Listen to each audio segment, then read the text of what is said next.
The John Lebang Show has been known to make people laugh, sing, think, scream, throw things in rage, and generally lose their minds. Listener discretion is advised.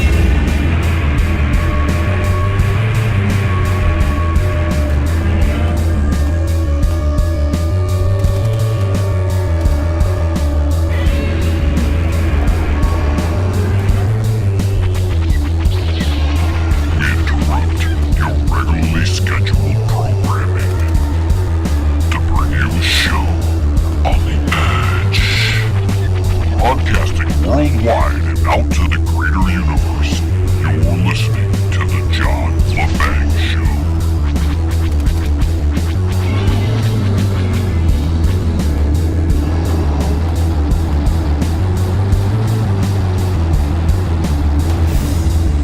Well, folks, we can't get rid of the impeachment talk because it's going to be here for a long time. So you better get used to it.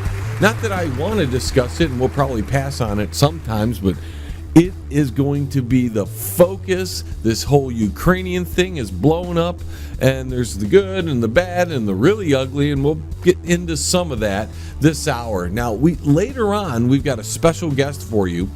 His name is Frank Salvatoof. He's from Underground USA, and they're a really cool podcast network that carries the John Lebang Show, as well as other really awesome shows there. So stay tuned for that. That'll be in the second and third segment. Let's get into this because we have a whistleblower who gets secondhand information that has now made a big, giant, huge media circus where the Democrats are really pushing impeachment. And the media's all behind them because that's all they've been doing since since Trump has gotten into office. But I wanted to pose a question to my listeners because, to me, this is not being asked, and we know why if you're a regular listener to the show, but I want to put this out there.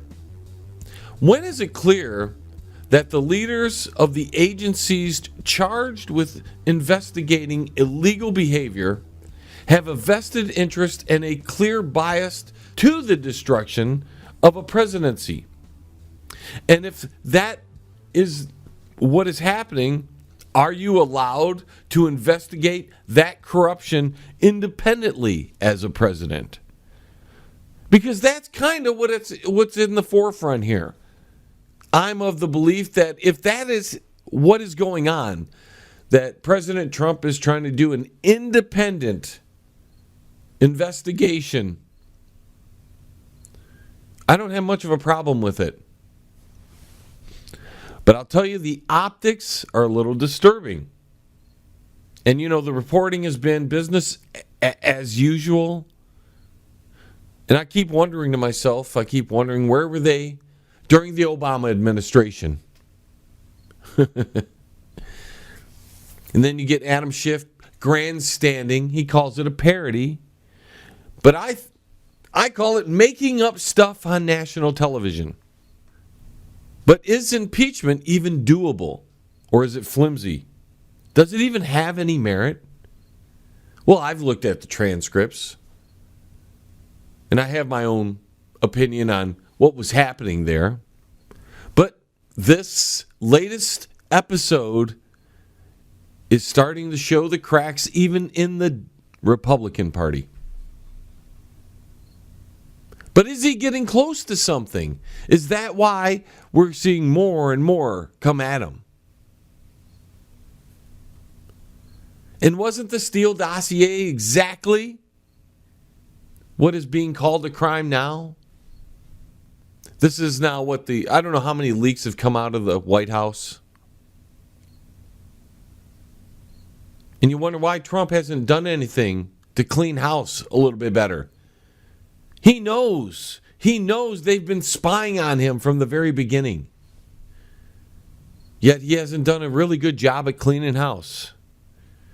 And every time he wins something, he beats his chest like King Kong, instead of taking that political capital and moving the ball forward.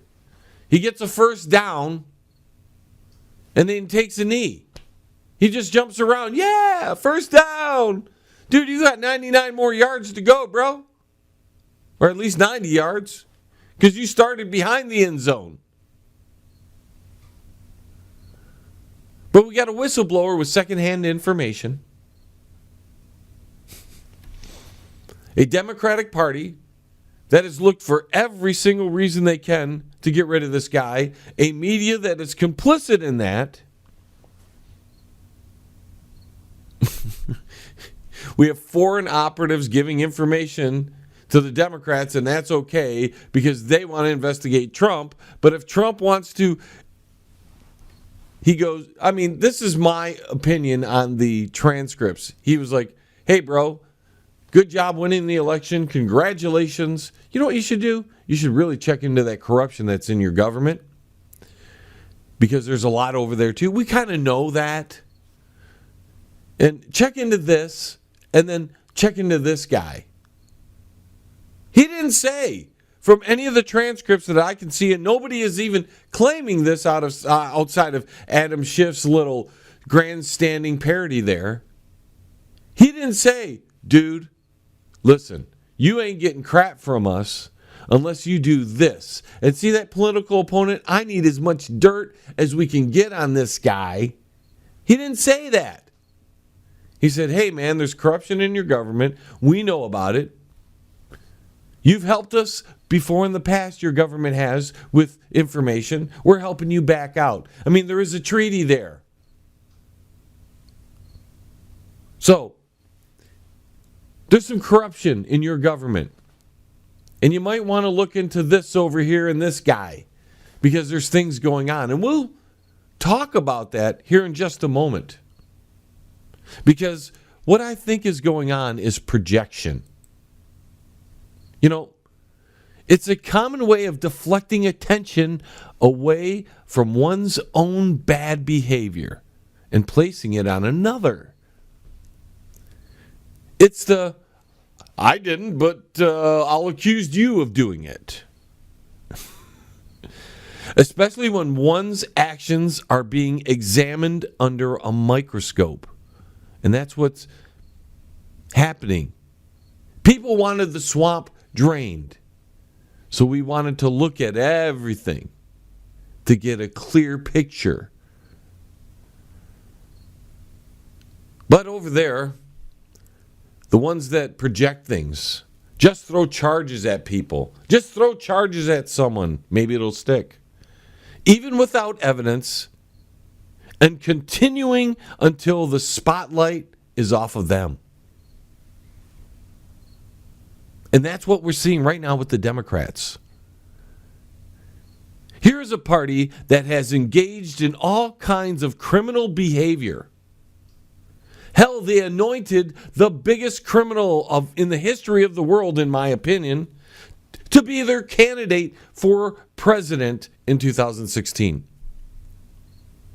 I mean, she only destroyed evidence that the FBI was apparently looking for. And you know what did they do? They looked away. They looked away. Laptops, servers, phones, emails, all kinds of things.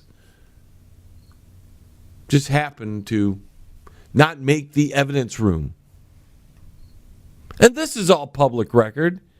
Yet she is still walking free. As much as she can walk, being an old lady.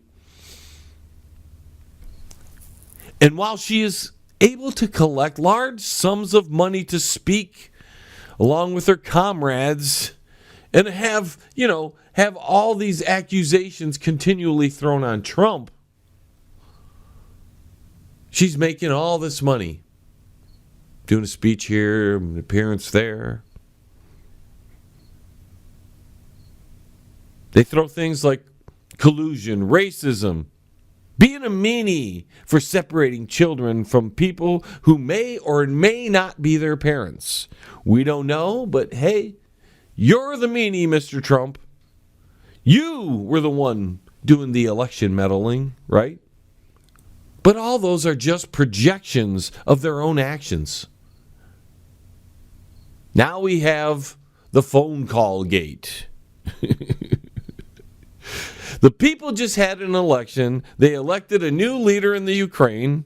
And if you read the transcripts, President Trump congratulated the new president. He was calling him to say, hey, dude, good job. You won. This dude's a young guy.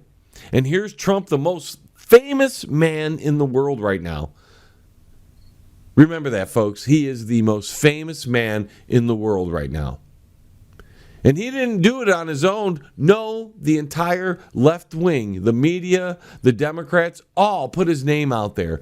Continually, Trump, Trump, Trump. I mean, they gave him what he wanted. Just remember that. But you can tell in the early part of the conversation that he was just giving advice on where to start to clean up the corruption. And you know that Donald may be one of the authorities on at least trying to clean up the corruption. Because even though much of the corruption hasn't been dealt with, we're clearly seeing that the FBI, the DOJ, the State Department, and now the leaker is a CIA operative. All these people are working against the president. And by extension, the union of the states. To some people, they would call that the country or the nation. Their projections of Trump has forced them to expose themselves, which means the Department of Homeland Security, including the TSA, the BLM, the DOE, and any other federal agencies, also have moles in them and are working not only against him, but against the people who elected him. Now, you have to remember, Obama had 8 years to place people in key positions throughout governmental agencies. Bush, who also is part of a cabal, had his own 8 years to appoint people in key positions. Prior to that, we had the Clintons and the Bushes. Decades, really, to corrupt the agencies, the federal agencies of our government. I mean, this is decades in the making. And I think they're nervous. And the Ukraine may be a loose string that can unravel the whole thing. You see, they didn't have time to complete that. They were hoping for Hillary to be in office. They could finish all that work out. Their enterprise there could be completed. Now, Trump has to know he cannot count on any of the aforementioned agencies to assist him in exposing the corruption because they have been actively engaging in preventing him to do so. That is, if Trump isn't here to act like he's trying to drain the swamp. But let's assume he's what he claims to be. He's going to have to do everything on his own, and he probably came to that conclusion shortly after being elected. Once the Republicans in the House and the Senate were getting things done, or weren't getting things done, when they could have, they chose to waste 2 years, and then they got unelected. They left office, shifting the power back to the Dems, who know how to get things done, one way or the other. And isn't that what this impeachment is about? Getting the Donald out of the way, one way or another. Now, they've thrown everything at him, and for almost 3 years have been screaming impeachment, and nothing has worked except they're exposing themselves. Even if Trump isn't the real deal, the culprits of corruption are far easier to point out than ever before. The more they project on Trump, it brings another shadowy operative into the light. We've got to take a quick break, folks. When we get back, we're going to talk with our guest, Frank Salvatoof of Underground USA. Hey, Uncle Shady, where are they going? Hey, you, get back here. The John Lebang Show will be right back. Does your house need a paint job, but you don't want to do it? Then call Tom at Quality One Painting. He can handle all of your interior and exterior painting needs. He gives free estimates and senior discounts. Call Tom at Quality One, 313-982-2986. That's 313-982-2986. Quality One Painting. You're listening to the John Lebang Show. It's better than an Eye-Brainer convention. All right, I think we're going to call Mr. Frank Salvatoof.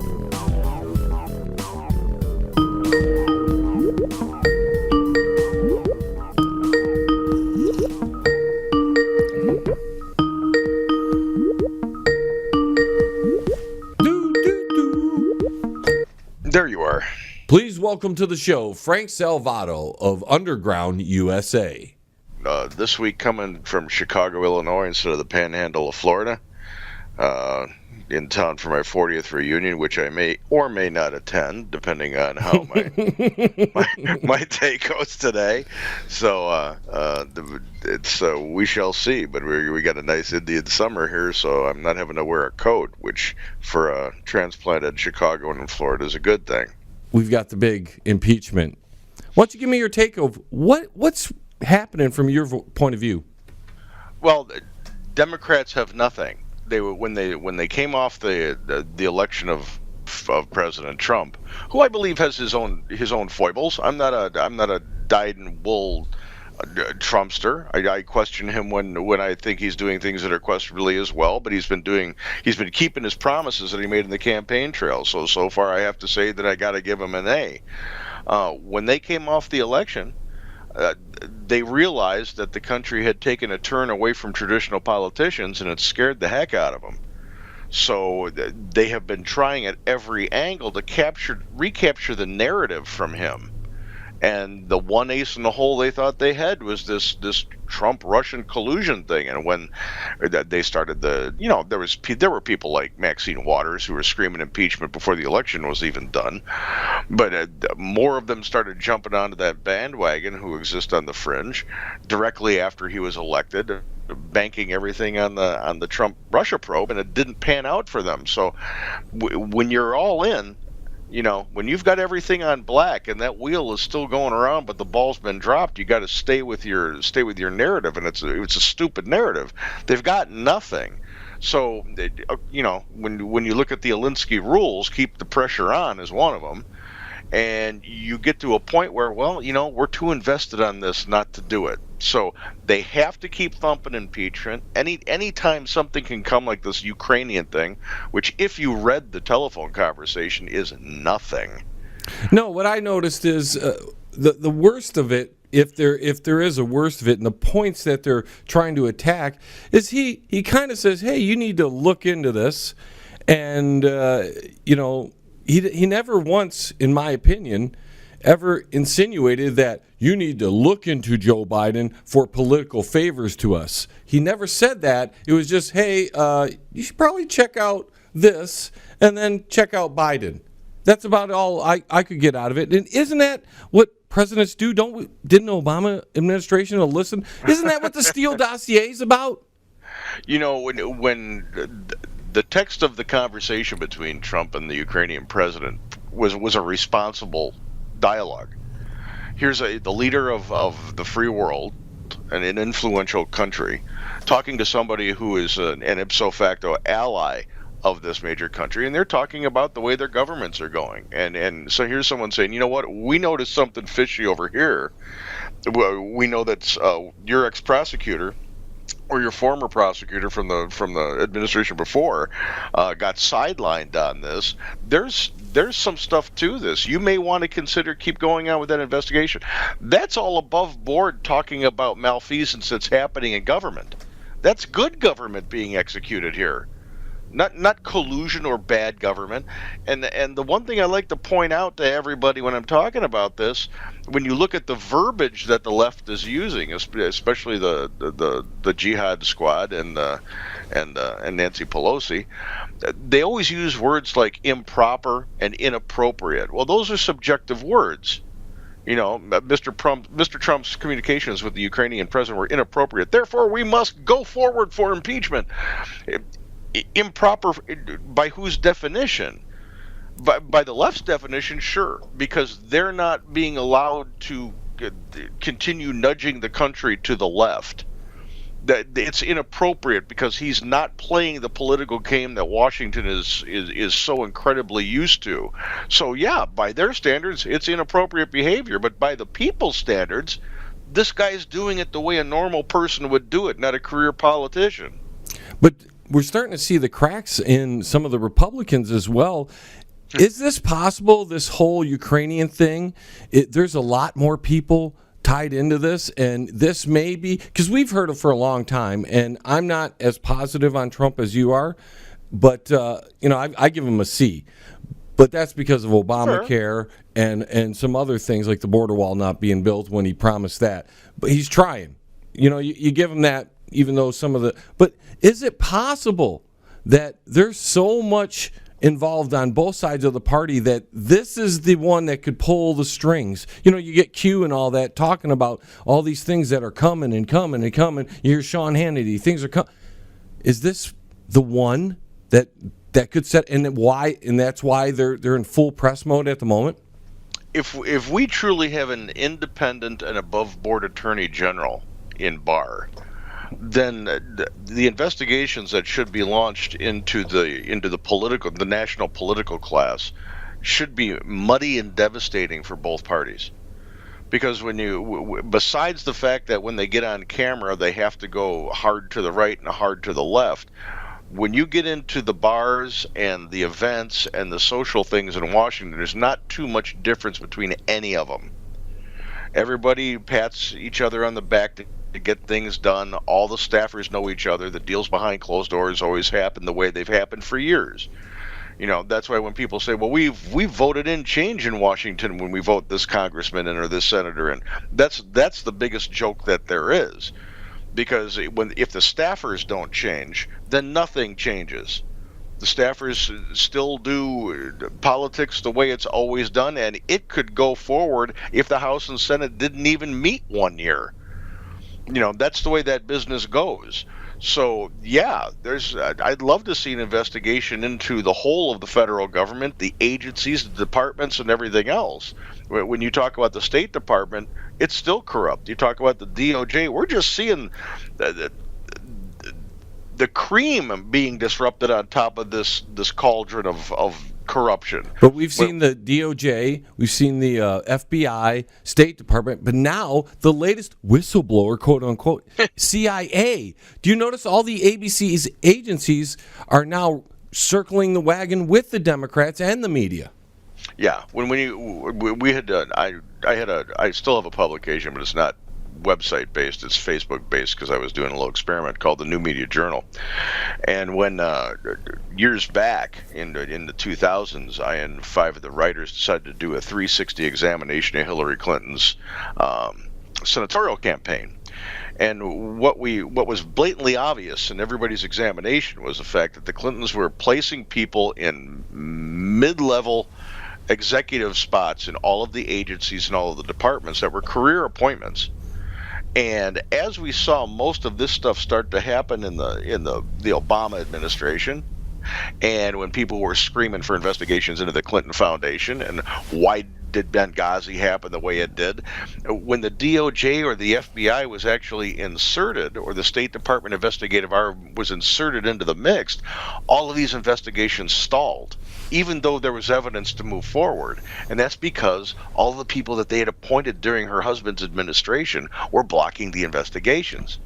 So we have a politicized CIA, a politicized State Department, a politicized DOJ, politicized FBI, and the public's starting to see that now. You saw the crack with Strzok and Page and Comey, and we're saying, wow, this sounds awfully corrupt. Well, it is. It's because the politics is rising through and usurping government. My favorite line today is this: people have been hoodwinked into believing politics is government. When it's not. It's absolutely not. And right now, we're not seeing a whole lot of government being done in the legislative branch at all. Well, to get to your point just a few minutes ago, or a few sentences ago, actually, why hasn't Trump cleaned house in his inner circle? Because this is where all this is coming from. Boy, that's a damn good question. I was hoping after the inaugural that he didn't go straight to the ball, that he stopped over at the DOJ and stopped at the FBI and accepted a bunch of resignations, and then gone over to Foggy Bottom and done the same thing. That this was the perfect time for a citizen president, whether he was experienced or not, to go in there and say, you know what, if you've been here for more than 20 years, thanks for your service, go home. But the thing is, he knows they've been spying on him. So why wouldn't he do that? It baffles me. It's almost like what are you trying to do? Are you using them to maybe put themselves in a corner? Maybe he keeps them around to give them things to get excited about, and then he just makes them look terrible in the end? Well, there's something to the fact of give somebody enough rope and they'll hang themselves. But when you're playing at this level, that length of rope can damage the country and especially damage the office. You know, so if he's got leaks, what I would like to see, rather than him giving long lengths of rope so people can make their own nooses, is to be aggressive in finding out who the leak was and the violation of their oath and the violation of the office when it comes to clandestine services, and get harsh with the penalty.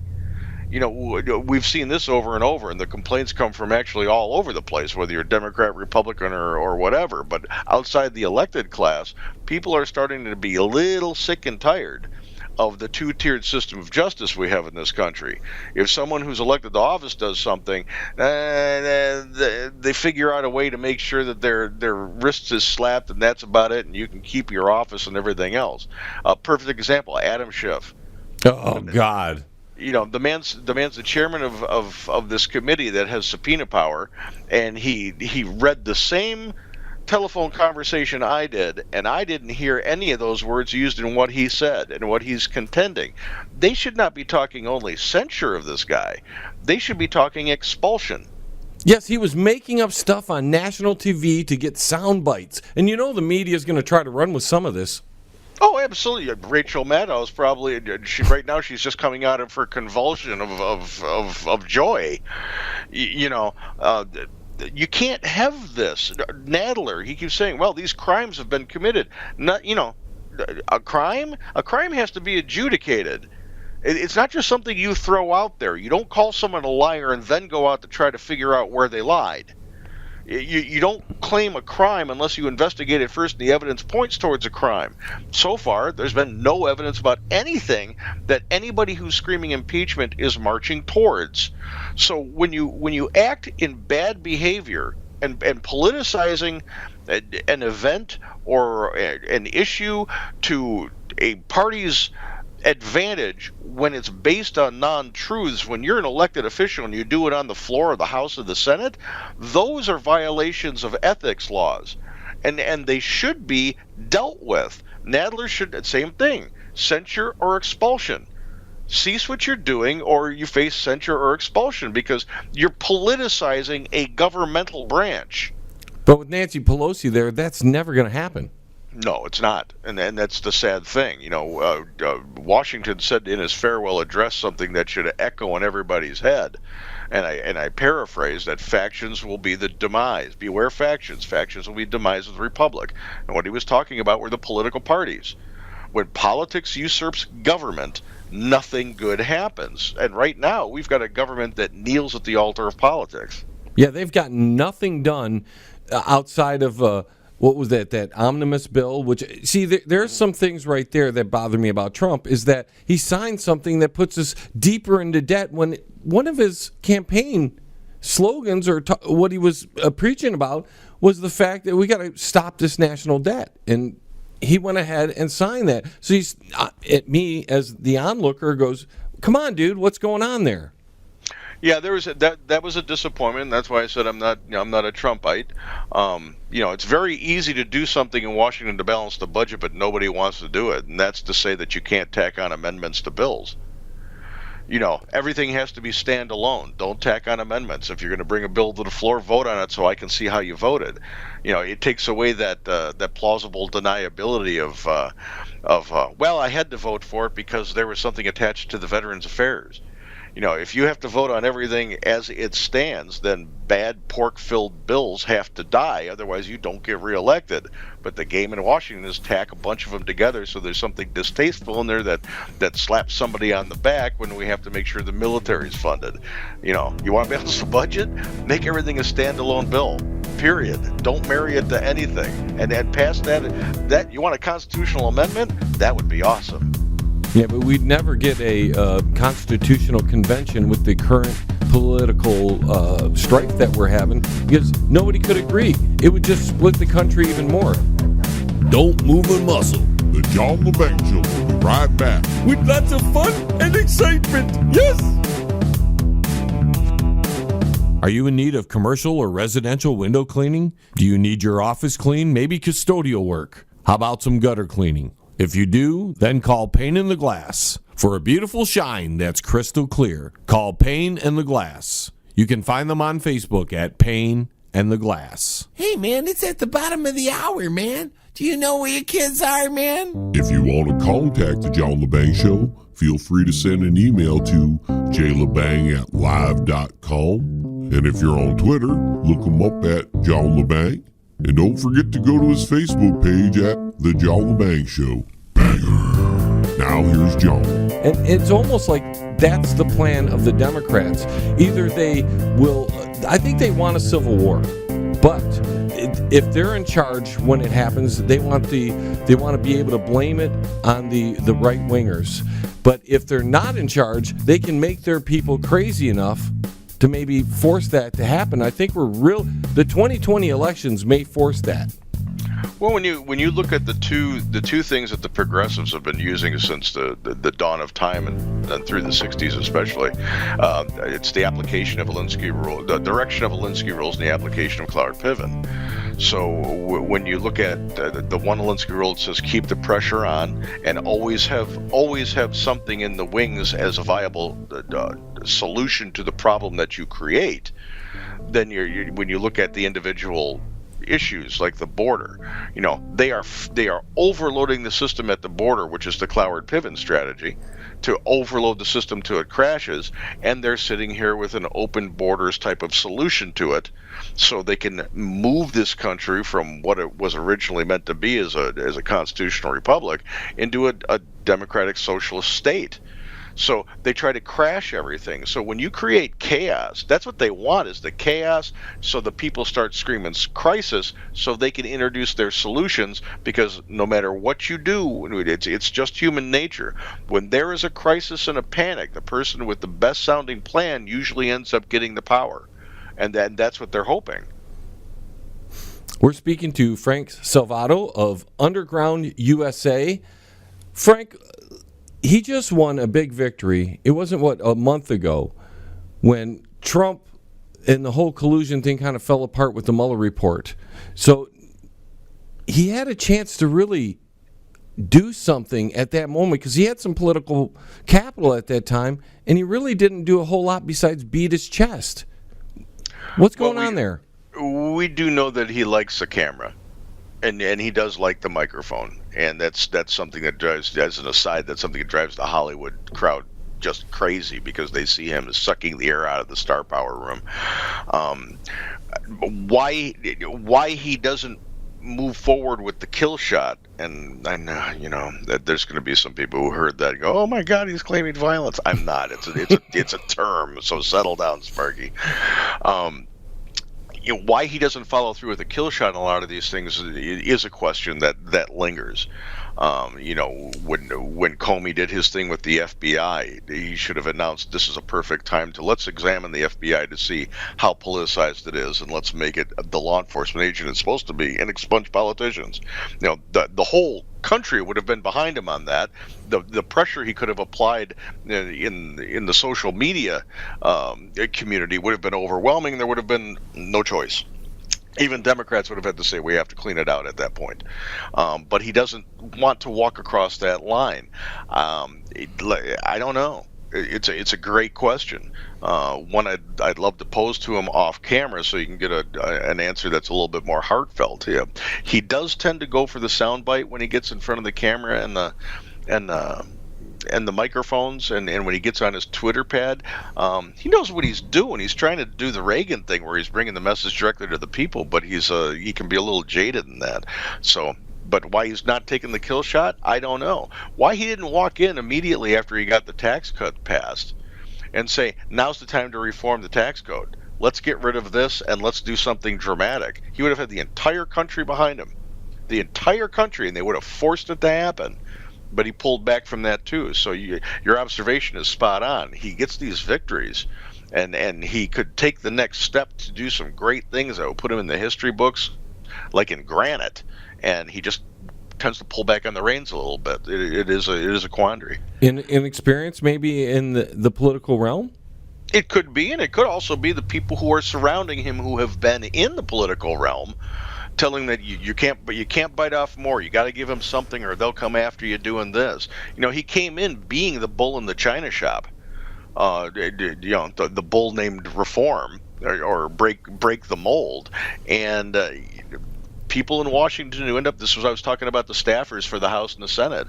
If you continue using people who've lived in Washington and been in these circles their entire tenure for decades and decades and decades, then even if you're the greatest reformer in the world, you're being surrounded with people who are still in the swamp. So you necessarily have to get some swamp water on yourself. So, walking in there sometimes fresh and lumbering around for the first year isn't all that bad of a thing if smart people can get their feet and say, whoa, that's got to be reformed immediately. I'd rather see that with honest people doing it than people manipulating an honest person who wants to do it. Right. When he brought in Bolton and a few of the others, I was like, what are you doing, dude? Yeah, that's swamp water. Whether you're on the right or whether you're on the left, there are people with legitimate complaints about how the right does things in Washington too. When you're bringing in the James Bakers, when you're bringing in the same people over and over, it tends to be this group of people who have a worldview who get to transcend the terms of elected office. They just keep pushing their ideology in Washington, and it doesn't matter who's in office because this giant behemoth bureaucratic machine keeps pushing towards this one goal. Now, it's a free country and you get to do that, but if you're going to come in with the label of reformer, you can't be dragging that dog sled behind you. You have to break away and be a reformer.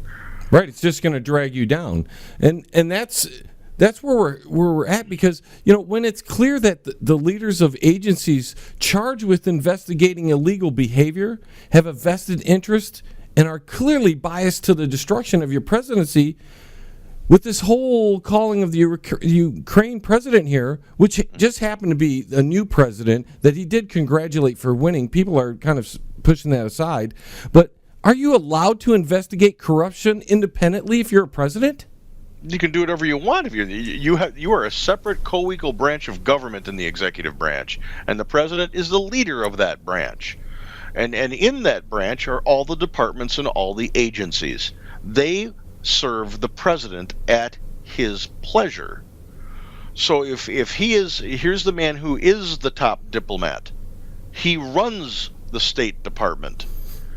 In talking to another world leader, and he doesn't get to direct another world leader to do something. He can't look at the president of the Ukraine and say, "You will investigate." That's a breach of sovereignty. You can't do that. That's not only bad protocol. The Ukrainian president could tell him to go take a flying leap. Yeah, but I mean, we have to admit that the Obama administration applied a lot of pressure to a lot of different countries during their tenure. Well, the Obama administration being untraditional and progressive, and when we talk, you're always going to hear me speaking about the progressives because I think they are the cancer within our political system that needs to be expunged. He was moving a progressive agenda that was supercharged to move our country from a constitutional republic to a democratic socialist state, and he was unabashed about it. He is the facilitator of the AOCs and the Talibs and that crowd. He is the facilitator of the extreme left wing that's screaming impeachment. He empowered the Schiffs and the Nadlers. Not to mention, if you want to talk about ruling with an iron fist and not falling out of line from the progressive ideology, Valerie Jarrett was worse than Himmler. It's hard to argue that, isn't it? No, and there's wow. You want to why were we playing footsie with Iran and giving them billions? Well, Valerie Jarrett was born in Tehran. Her father, Vernon Jarrett, was a card-carrying communist from Chicago. So when you look at Obama's parents, you look at how he grew up when he went through Columbia. You look at who he surrounded himself. His best friend was a Palestinian leader. You look at who his chief of staff was and who his personal handler was, Valerie Jarrett. There was no, hey, country first, I'm serving the people of the United States. This guy thought he was a king. Yep. If he could have run for a third term, he would have. So I got about one more question for you. This happens to be about China and our alliances with Russia. Is it possible with the way President, because the Democrats completely are pointing the finger at Russia for everything. They seem to be big allies if you go back to the Clintons with the Chinese and stuff like that. Now with Trump's approach towards China and him, you could say he's got better relations with Putin than Obama did. Is it possible? And he's got Kim Ding Dong over there in North Korea. You think he's trying to shift alliances to build a coalition against China? I think that one of his campaign promises was to level the playing field with China. China was manhandling us when it came to trade, currency, and intellectual rights. I think he respects Putin. I don't think they're fast friends, but I think he understands that this guy can be dangerous. I also think he understands that while the Democrats were screaming collusion and interference in our elections in the last election, that he sees clearly that the Russians and the Chinese have been interfering in our elections going back to the 50s. When you look at the anti-war movement in the United States in the late 60s and the early 70s, that was fueled by Russian money. And that's documented. That's not me just putting out a conspiracy there. It's documented. The student groups were organized and funded by this. So they've been interfering in our elections for years. The fact that it benefited the Democrats back in the early 70s, they don't say anything about. So, does he have good relationships with Putin? Sure. I wish he had good relationships with every world leader around there because that serves the United States. Right. But is there a shift? I don't know if there's a shift. I think they're two separate spheres. But he is certainly not letting China get away with what China was getting away with. And if he could get some money back for all the L'Oreal stuff that Gore and Clinton sold these people back in the 80s, I'd like it. But no, I don't think there's a collusion relationship there with Putin, and I think there's a mutual respect, and Putin still doesn't like the United States, and I think Trump knows that. So you keep a healthy arm's length with a little bit of respect, and you play the game on the world stage, which is a three-tiered chess match. Well, Frank, we got about 30 seconds. Why don't you give a little rundown of your podcasting network and everything, and where they can find you? And I appreciate you coming on. Hey, absolutely. You can find the Underground USA Podcast Network at undergroundusa.com. We have several shows, and we're growing, talking to more people too. It's a little bit less than what a network is, but it's a little bit more about facilitating people's shows. We don't like to glorify ourselves. We want people to like the people that are being featured. And you can find my personal writing and some of my little mentions over at New Media Journal at Facebook. That was Frank Salvatoof of Underground USA. Frank, thank you so much for joining me, and we got to do it again real soon. Absolutely, anytime. Just give me a shout. Smoke 'em if you got 'em. because the John Lebang Show will be right back. After this. That's guaranteed. Yes. At Absolute Skin and Body Care, they only use the best laser equipment in the industry so that you receive the best results possible. They'll explain all the procedures in detail and answer all of your questions. Absolute Skin and Body Care. If you're looking for skin rejuvenation, laser lipo, or laser hair removal, call Absolute Skin and Body Care. They're located at 37625 Ann Arbor Road, Suite 105 in Livonia, Michigan. Absolute Skin and Body Care. Their office phone numbers are 248-305-3000. That's 248-305-3000. Absolute Skin and Body Care. You're listening to the John Lebang Show. It's huge. Now I got to tweet about it. Now, before we get out of here, I want to hit you up with a little stuff on the Ukraine, because that is the center of everything. And it may just be that little string I was talking about that could unravel the whole sweater. Do you remember in 2014, Russia invaded Crimea? They annexed that part of the country.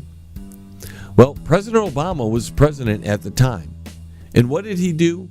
He placed Joe Biden as the point man for the Ukraine. Biden would be the one, or the liaison of sorts, for the White House and the Ukrainian government. He was talking to their leaders at least a couple times a month, and even visited the country no less than 5 times. So Vice President Joe Biden was talking to these guys all the time. Even Foreign Policy magazine reported on the influence Biden had over the Ukrainian government. Now a month or so goes by, and an investor mogul from Rosemont, Seneca, has a meeting with Biden at the White House. Don't know what it was about, but you can just assume that they were talking about something important. 5 days later, something fascinating happened. Biden meets with the Ukrainian officials, and I'm talking all the major guys there. It was a high-level meeting, according to reports. Well, old JB has these plans he brings to them. They were going to help the Ukrainians' natural gas industry to the tune of $1.8 billion. That's a billion dollars. That would guarantee the stability of the Ukraine and their energy independence. Now, part of the plan states the U.S. technical experts will join with the European Bank for Reconstruction and Development and others in May to help Ukraine develop a public-private investment initiative to increase conventional gas production from existing fields to boost energy supply. And you never guess who showed up as well. The so-called experts that were in town were from a company called Burzima, or Burzima. I don't know how it's pronounced. Please forgive me. Don't want to offend anybody. The owner of this company is not, or at the time was not allowed inside the United States. He was kind of a shady character. Now, his company is the largest natural gas company in the world. They wanted some of that cha-ching Biden was bringing with him to the Ukraine. So they bring an expert, Devin Archer, and they make him a board member the very next day. A few weeks later, another expert shows up, and that's Hunter Biden, Uncle Joe's son, by coincidence, shows up. Now, what is really interesting is the combined years of knowledge on natural gas between Devin and Biden is, well, it's a whopping 0. It's nice because it was during President Zero, so that's a good number for those people. There's lots of zeros they made in there. All this was reported in the Wall Street Journal and the news media outlets that were covering it. Now, Devin and Hunter joined Burisma's board. Just interestingly enough, the owner of that company was allowed back into the U.S. But what is even more fascinating is the $1.8 billion. Do you know where it went? Well, the U.S. paid it to the biggest bank in the Ukraine. And guess who's the owner of that?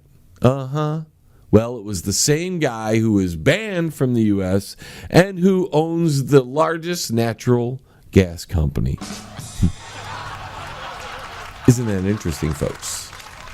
I think I've got your brain kicking enough tonight, filled you with enough information. We had a great guest, Frank, so thanks, Frank, again for joining us. Want to tell you about the Ronathon campaign. We're in the final days of it, and we're needing your help, so please go to our website, www.jlebang.com. We're selling a copy of my album, J. Lebang the Writ, for $15. 50% of the proceeds, which we have a whopping $15 so far. Not quite, and only 50% of that goes to the Wounded Warrior Project. So $750. We wanted $750. Hey, we got the 7, 5, and 0 right, just in the wrong order. we have to move the decimal just a little bit. So we're asking you for your help there. Don't forget, we also have the Absolute Skin and Body Care contest going on, where you can win a $100 gift certificate to Absolute Skin and Body Care. They're in Livonia, Michigan. All you have to do is go to the John Lebang Show page and like the page, and then go to Absolute Skin and Body Care's page, Facebook that is, and like their page. After that, you just go to the post that's on the John Lebang Show telling you the rules, and just go to the comments section, tag 5 of your friends, and ask them to like and share. Once we get to 1,000 likes on the John Lebang Show, we'll go ahead and give away that prize. We'll pick one of the 1,000 people that are, well, at least the local people. If somebody wins in another state and they want to travel to Michigan, that's fine too. I don't know if they're going to be traveling from like the United Kingdom or Australia, but hey, if you want to do that for a $100 gift certificate, we're loving it, because we want to support our supporters, and that's our sponsors. And of course, you, trying to link everybody up, get you all together. There is a couple things that have come up in the news. How much we can trust news reports, I'll leave that up to you. Let's see. Trump told Russian officials in 2017 he wasn't concerned about Moscow's interference in the elections. Basically, he said, well, we do it too, so I expect you to do it. We'll build up defenses and you build up defenses, and that's how we can't have a deal there to where we don't spy on each other. I don't know how we make a deal there, but guess you can't trust the Russians according to everybody. Although, you have to wonder, the Russians were our allies in a lot of things. They were the allies in World War II. Then they became our enemies all of a sudden. Whatever. I mean, they weren't good people. The Soviets and the communists were not good people. But at one time, Russia or the Soviet Union was an ally. Back when we had trouble with England, way back in those revolutionary days and the Civil War days, back then and there, Russia came to our aid. Nobody talks about that. So they had been an ally of ours for, at least in a couple instances when there's been some war. They became the boogeyman after World War II. Then the wall came down. Then they became our ally. Now they're our enemy again. It's almost like when we run out of people to point our fingers at, you're the bad guy, we'll just go to Russia. We've got a little time left, so let's go out to the phones, because I know you've been patiently waiting, listening in on our affiliate Radio Vegas rocks in Las Vegas. Pedro, what say you? Hey, man, you know something, man? I think I don't like your show, man. That's all I have to say. Okay, thanks for your call. Over to Washington, D.C. Donald, you're up next. It reminds me of the time when I was a wrestler with the Battle of the Billionaires, John. Who ended up with the shaved head? Not me. It was Mr. McMuffins, John. Now where is he? He's serving stuff at Mickey D's. It's beautiful, John. Everyone underestimates me and my hair. That gives me an idea for my next tweet. Okay, thanks for calling in. Our next call comes in from Batman. Hey, what's up? We don't have much time, so what's your comment? Do you think it's possible that a bat and a cat can get together without a cat eating the bat? Is that a lesbian question, sir? I don't think about lesbians, often anyways. Then what do you think of? Hooking up with Catwoman, but for some reason, she likes Aquaman. Maybe it's his muscles. I don't understand it. I've got money, a sweet utility belt that can produce any gadget she wants, and a secret identity. What, for those role-playing nights? No. Okay, thanks for your call. Abu is calling in from Dearborn. I like lesbians. Thanks for your call. Shady, you're up next. I have an important question, John. And what is it? Do lesbians need a liquor license? I don't think so. Thanks for your call. Bernie, you're up next on The John Lebang Show. We're coming for you, Mr. President! Okay, thanks for that, Bernie. Boris, you've got the last word. Hello, third-time caller. I wish to know why everything is always Russians' fault. We do nothing but look for Russian women online. They're so beautiful. So please stop blaming Russians for everything. We just want to get laid like the rest of the lonely men. Okay, thanks for your opinion and your call. And look at that time. Another fastest hour in radio has gone by. I want to thank Frank Salvatoof for joining us in the second and third segment. Please check out his podcast network, Underground USA. If you like the John Lebang Show, you're going to like what they got going on there. I want to also thank all of you for tuning in and giving me an hour of your time, or if you just tuned in here and there, that's fine. Please keep coming back. We really appreciate the people listening. Don't forget, you can go to our website. That's www.jlebang.com. Thank you to all of our affiliate stations, the one that have been carrying us for a mighty long time, and all of our new stations. We've got a new one in Norway and in New Zealand called Knox Radio. Please check them out. It's starting to pick. You guys have noticed that the Banger is starting to get more stations. It's picking up again because we're at full steam again, folks, and let the vibrations of my vocal cords reach your ears again, folks. This is John Lebang signing off. Until next time, from the Banger Studios.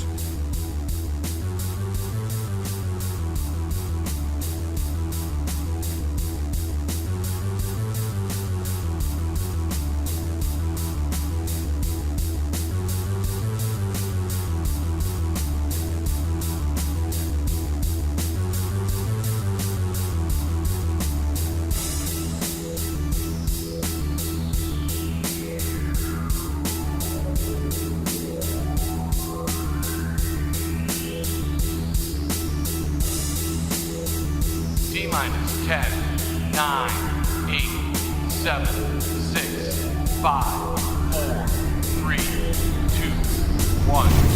We have liftoff. Tune in again next week. Same time, same space, same station. Resistance